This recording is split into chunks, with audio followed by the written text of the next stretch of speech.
Venezuela firmly and categorically rejects the U.S. designation of the non-existing Cartel de los Soles as a terrorist organization and the rehearsing of a lie to justify the intervention.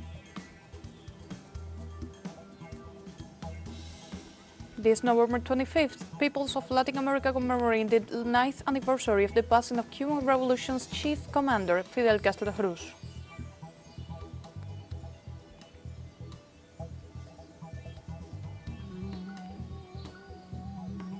In Palestine, almost 400 violations of the October 10th ceasefire have been reported in Gaza, while Israel continues to push past the agreed-upon yellow line.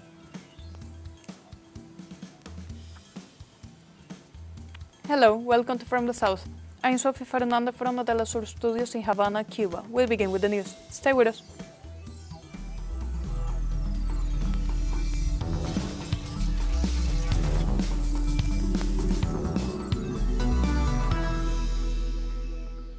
Venezuela rejects the designation of the non-existing Cartel de los Soles as a terrorist organization by the U.S. Department of State to justify an illegitimate and illegal intervention against the country. The Venezuelan government has confirmed that this is an attempt at regime change, reaffirming that the country's popular military and police forces will protect the peace and the highest interests of the Bolivarian revolution. The government also emphasized that the Venezuelan people are united and focused on national life.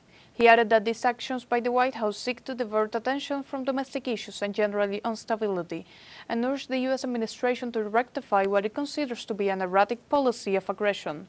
It also stated that these measures affect the development of the Caribbean peoples and do not contribute to a genuine fight against the illicit drug trade.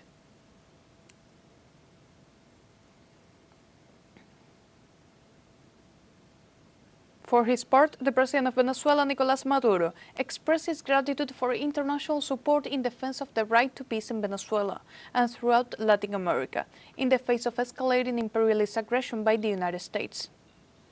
During his television program, Con Maduro Más, President Nicolás Maduro also thanked the thousands of Christian churches in the United States that have expressed their solidarity with Venezuela, defending its right to peace and rejecting Washington's imperialist aggressions. In this sense, the Venezuelan leader highlighted the commitment of the people and government of Venezuela in perfect unity to guarantee the continuation of peace and stability throughout the national territory. He also applauded the resistance and commitment of the entire Venezuelan people, who have succeeded in overcoming all the threats and aggressions of the U.S. imperialism.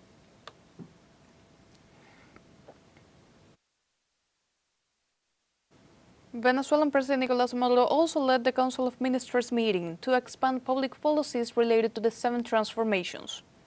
The meeting was held within the context of the expansion of public policies related to the 7 transformations, aimed at making Venezuela a powerful nation, as outlined in the 2025-2031 Homeland Plan.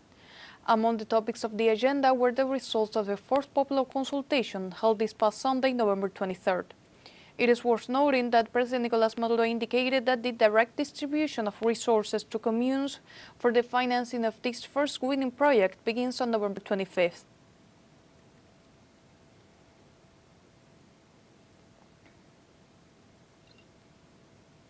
In other news in Nicaragua, the Casimiro Sotelo Montenegro University in Managua inaugurated the Commander Fidel Castro Museum of Natural Sciences. This hall, inaugurated on the 9th anniversary of the passing of the leader of the Cuban Revolution, seeks to promote scientific and environmental interest among the university students.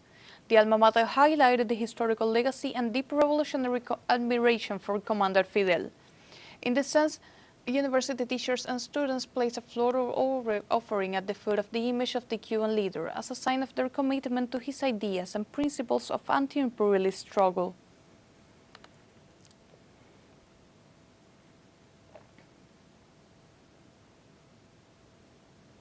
We move now to Peru, where negotiations between small-scale miners and Congress stalled after the legislative plenary postponed a crucial vote to extend their work permits. Nearly 1,000 informal mining workers traveled from various parts of the country to march in Lima, pressuring and demanding the extension of their permits to continue operating in certain mines. In response, Peruvian delegates discussed the possibility of extending a temporary permit until the end of 2027 and reinstating 50,000 miners who had previously been declared illegal. These permits for artisanal miners were last issued in 2016, and although they have been extended on several occasions, they require new approval by the plenary.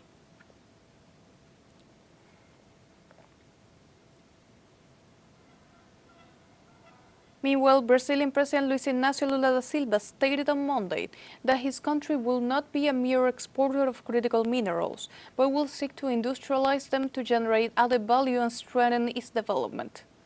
During a business forum in Mozambique, Lula emphasized the urgency for nations to define sovereign models for the exploitation of these resources, protecting the interests of developing countries. The Brazilian leader had already highlighted the importance of critical minerals such as lithium, nickel, cobalt, manganese, graphite, and rare earth elements during the G20 summit in Johannesburg, pointing out their fundamental role in the energy transition and technological sovereignty.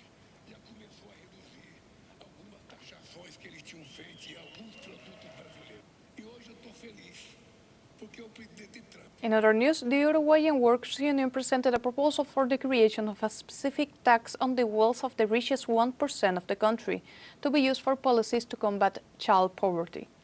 The tax targets approximately 25,000 people with assets exceeding $1 million. It is estimated that this surtax will raise over $22 million annually, a figure equivalent to 1% of the gross domestic product. The vice president of the Central, Carolina Spillman, explained that 17% of the country lives below the poverty line.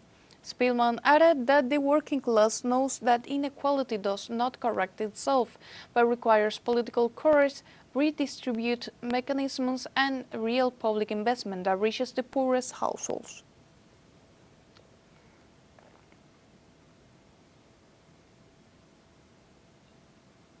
And now we have a short break coming up. But first, remember you can join us on TikTok at teleSUR English, where you will find news in different formats, news updates, and more. We'll be right back. Stay with us.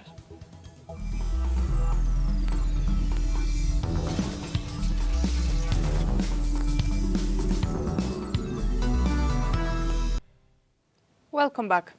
This November 25th marks the 9th anniversary of the physical disappearance of the historical leader of the Cuban Revolution, Fidel Castro, one of the greatest figures of the 20th century and the beginning of the 21st century.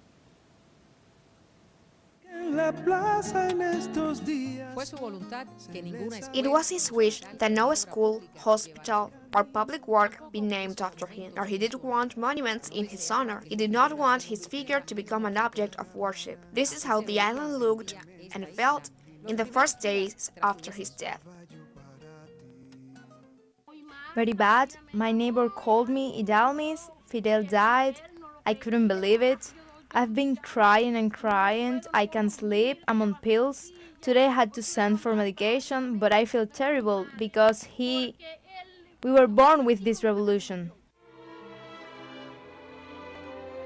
Those who knew him say that he was not afraid of criticism, nor he was dogmatic. He felt most comfortable among the people. The part of Fidel that we need to rescue for upcoming battles, in my opinion, is not his candor, his humanism, his sensitivity towards people. All of that is important, but that is not where we should be placing our emphasis, because the context that is approaching is much more complicated, the disputes are much more complex. It seems to me that the Fidel most needed for the times we are living in Cuba and in Latin America is the most subversive, most radical Fidel. He once said that the revolution would be a difficult and dangerous undertaking. However, those who were close to him assure us that he never knew of fear. 9 years after his death, this is how he lives on in the imagination of Cuban children. His personality, his culture. He is cultured, he is good, kind.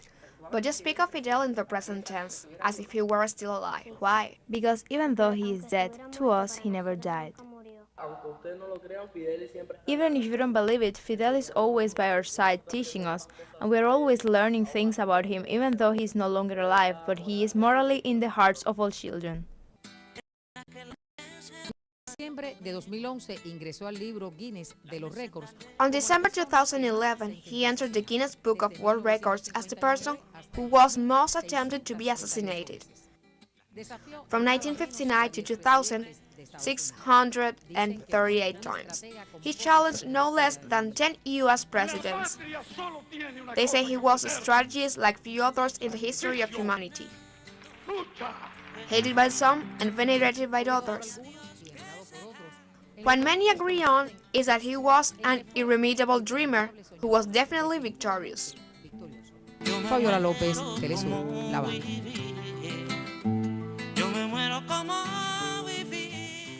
Moving now to Honduras, the National Electoral Council (CNE) on Monday continued with the transfer of the material that will be used in the general elections scheduled for Sunday. Over 6.5 million citizens are called to the polls to elect the successor to President Fidel Castro, in a process that will set the political course for the Central American country. The CNE emphasized that the election materials are being distributed to the various departments and municipalities, ensuring that each polling station has the ballot boxes, and equipment necessary for voting.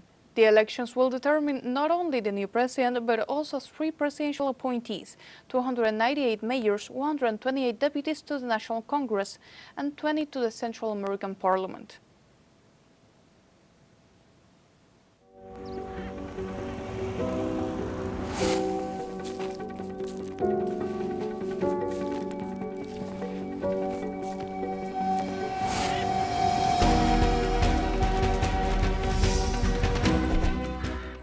Honduras on the Move is a journalistic series by teleSUR that covers various regions of the Central American nation to show the world stories of success and human development. On this occasion, our special envoy Roberto Hugo Presa and the series production team traveled to the department of Comayagua, where they got a first-hand look at the coffee production project led by women. In the upper part of the central-western region of Honduras is the department of Comayagua. Amidst clouds and mountains lies La Libertad, a small municipality dedicated to growing coffee, and amidst the coffee plantations we met Leticia and Valesca, 2 coffee producers who are running successful enterprises. It is something that has been exclusive to men, but today women have been gradually making our way into this sector, which I am very proud to belong to, and also to represent as a woman. I have been involved in this production process for about 10 years now, because I manage everything. I bring the people, I go to find the cutters, I work with them, and I even cut coffee with them. These women not only manage their crops on their farm, but have now moved on to producing and marketing their own brand. What we have always done as a family is grow coffee. But now we also have our own coffee brand, and we also have a coffee shop where we serve our coffee. The example, the tenacity, and the success of these producers have inspired many women whom they have helped in their enterprises. Many women come here and we share. We do a lot of training. And we also share our conversations as women. I am not only making an impact on other women, but also on my daughters. I have 2 daughters, and I want to leave them with the legacy that coffee is part of our culture, and that they too can and are capable of doing it. These women are part of a cooperative that promotes the development of the golden grain in Comayagua, a department that leads the country's production of nearly 15 million quintals per year. Coffee is exported from Comayagua, and in addition to that, the agro industry is being promoted to great extent, which is about adding value to the product, to coffee. Today, many people already have their own coffee brands and coffee shops, and they sell coffee products. This makes us very proud because we as a country also have to encourage this added value, and not just the sale of raw materials. The government supports coffee producers. The Coffee Growers Bonus Program has benefited thousands of small coffee growers with supplies, and now they're ready to deliver tools from a donation by the Chinese government valued at $200 million. a kit for textile handling that includes a chainsaw, a chopper, a seeder, and a motor pump, which are key tools that help us with fumigation against rust, weed, and tissue handling, which is very important on coffee farms. The kits will also be sent to production companies in La Libertad as an incentive to continue growing. We have a second short break coming up. Before, we invite you to visit our Facebook page at teleSUR English. There you'll be able to watch our top stories, special live coverage, and much more. Follow our page and activate the notification button to stay up to date on the world's most recent events. Final short break, but we'll be right back with more from the south. Don't go away.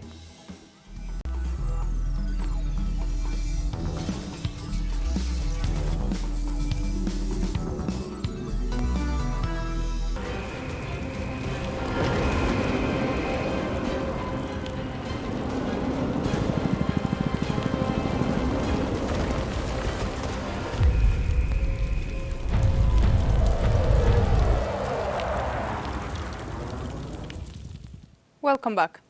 Israeli forces killed at least 4 Palestinians and wounded several across Gaza despite a 6-week ceasefire that Israel has violated with nearly daily attacks. Israel violated the ceasefire agreement at least 393 times from October 10th to November 20th through the continuation of attacks by air, artillery, and direct shootings. Israel shot at civilians 113 times, raided residential areas beyond the Yellow Line 17 times, bombed and shelled Gaza 174 times, and demolished people's properties on 85 occasions. Israel also detained 35 Palestinians from Gaza over the past month. Monday attacks include artillery, air raids, and helicopter strikes reported in both northern and southern parts of the enclave. Israel bombardeó el martes la franja de Gaza pese al cese el fuego en curso y luego de acusar a Hamas de atacar. Meanwhile, the Israeli settlers in the West Bank have shown alarming public support for extrajudicial killings, collective punishment, and the use of human shields by the Israelis, which violate international humanitarian law. According to a recent survey by the Israel Democracy Institute, 600 Jewish Israeli settlers revealed strange militaristic views amid the ongoing assault on Gaza and intensified aggression, ethnic cleansing, and forced displacement across the West Bank. The poll shows that 62% of Jewish Israeli settlers believe that a Palestinian fighter should be killed, even if they pose no threat. Over 55% of those respondents supported the use of heavy firepower on Palestinian population centers following rocket attacks, indicating broad public support for war crimes.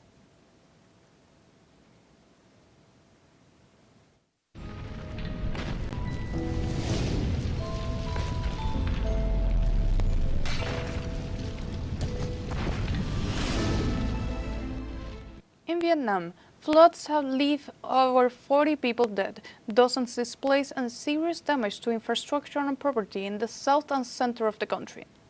According to the latest reports, 72,000 citizens were displaced and more than 52,000 homes were damaged.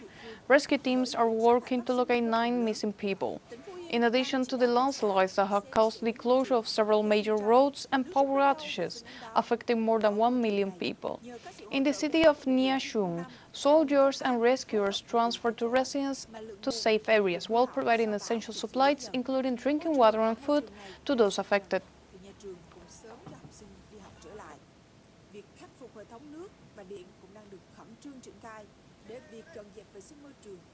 Moving to the United States, a line of severe storms in Harris County, Texas, damaged homes, cut powers to thousands, and triggered tornado warnings Monday. Aerial footage from ABC 13 showed significant damage to a number of homes, along with scattered debris.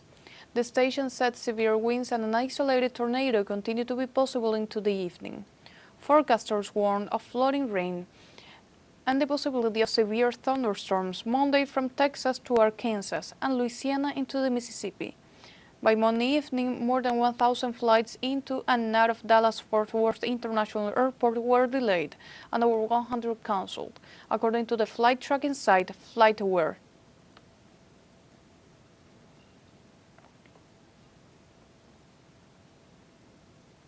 In other news, the Haile Gubi volcano, located in northeast Ethiopia, erupted for several hours for the first time in almost 12,000 years. The volcano, which spouted thick columns of smoke, is located about 800 kilometers northeast of the Addis Ababa, the capital, leaving the nearby village of Fidel Castro in Nash. The columns of smoke covered Yemen, Oman, India, and northern Pakistan as well. The authorities did not report any victims caused by the eruption. However, the eruption could have economic consequences for the livestock herders who live in the area.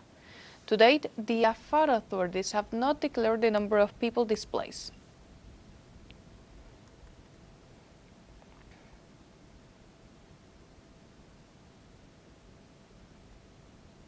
Moving on to Sudan, the army rejected the peace mediation proposed by the United States, describing it as a BS and in favor of paramilitary groups. In a speech to the nation, the top military leader, Abdel Fattah al-Burhan, said that the U.S. plan also favors the United Arab Emirates, a country accused of supporting the rapid support forces in Sudan. He also denounced the proposal to disband the armed forces, stating that this process would leave rebel militias in control of their zones, which he described as a call for the division of Sudan. In this regard, the military leadership stated that they had delivered their own conditions for stopping the conflict to the mediators, demanding the total withdrawal of the paramilitaries from all cities and the exclusion of the United Arab Emirates from the group of peacekeepers.